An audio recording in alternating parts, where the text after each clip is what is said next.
If you were to look up the word weird in the dictionary, you would find a definition along the lines of very strange and unusual, unexpected, or not natural.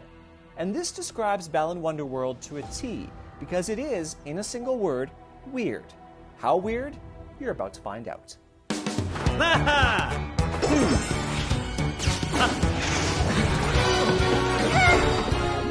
To explain the story, well, it's a bit tricky. There's a lot going on, and most of it doesn't make a lot of sense. In fact, for the first 20 minutes or so, there was a lot of what the moments. You follow a furry little creature you see on the street to a theater in a back alley.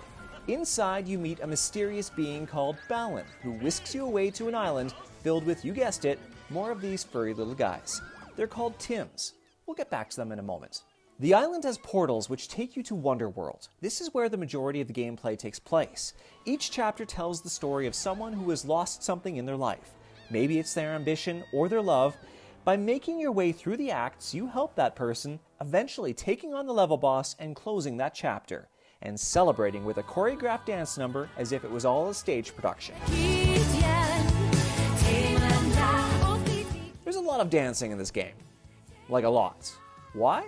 Not really sure, and it gets even more strange. The levels are filled with cast members who dance and clap as you make your way through the environments. You can't touch or interact with them, they're just there.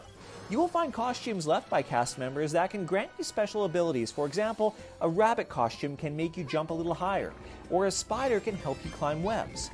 There are around 80 costumes in the game to unlock. You can hold up to 3 costumes at a time, but when you get hit, you lose one, meaning you always have to have a few on hand.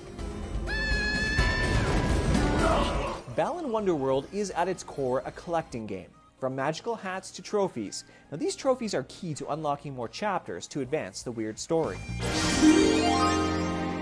You'll also want to collect as many color drops as you can. Remember the Tims back on the island? They eat the drops. The more they eat, the happier they become, and will begin eventually building a giant tower for you. You can even breed the Tims to increase their numbers so they work even harder on the contraption. What it does, well, I won't spoil it for you. Balan Wonderworld is one of the strangest games I've played so far this year. It can feel messy. The story doesn't make a lot of sense. There's not a lot of direction letting you know what to do next. And it doesn't help that the game isn't in English, and there are very few subtitles. And the dancing. So much dancing. But after a while, the whole thing kind of grew on me. Some of the levels may look a little lackluster, even a bit dated, but they are well thought out. Each level holds a ton of secrets that will have you replaying them again and again if you want to find all the collectibles. Many have areas you can't access right away, and you'll have to come back when you find the right costume. Now remember, there are 80 costumes to find.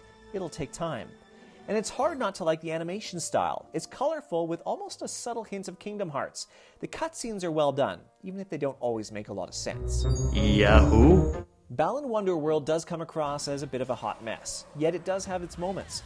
But sadly, it'll be overlooked by many North American gamers. The lack of English and convoluted story will turn many off before they can grasp what's happening.